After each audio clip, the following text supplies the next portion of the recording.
Welcome to Nest. This video will show you how to install the battery version of the Nest Protect smoke and carbon monoxide alarm.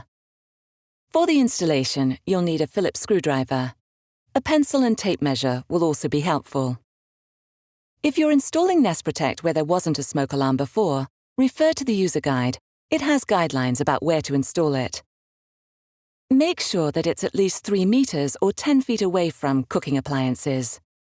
If you're replacing an old smoke alarm, you can probably install Nest Protect in the same place. It should be at least 30 centimeters away from the wall. Remove your old smoke alarm if you have one. You may have to remove a pin to twist it off. Remove the old backplate.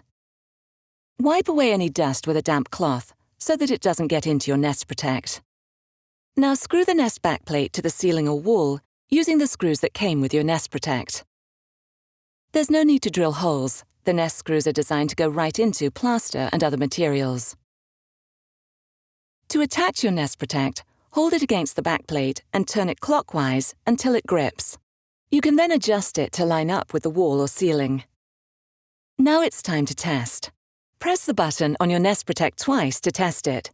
It will check its sensors, power, Wi-Fi connection, emergency siren, speaker and lights. Ready in the bedroom. Press to test. When the test begins, Nest Protect will give you instructions and then count down so that you have time to move away from the loud alarm. This is only a test. The alarm will sound. If you have more than one Nest Protect, they should all speak up so that you know they're connected to each other. Make sure that each one sounds the alarm and lights up. That's it. To learn more about Nest Protect installation and setup, go to our support website.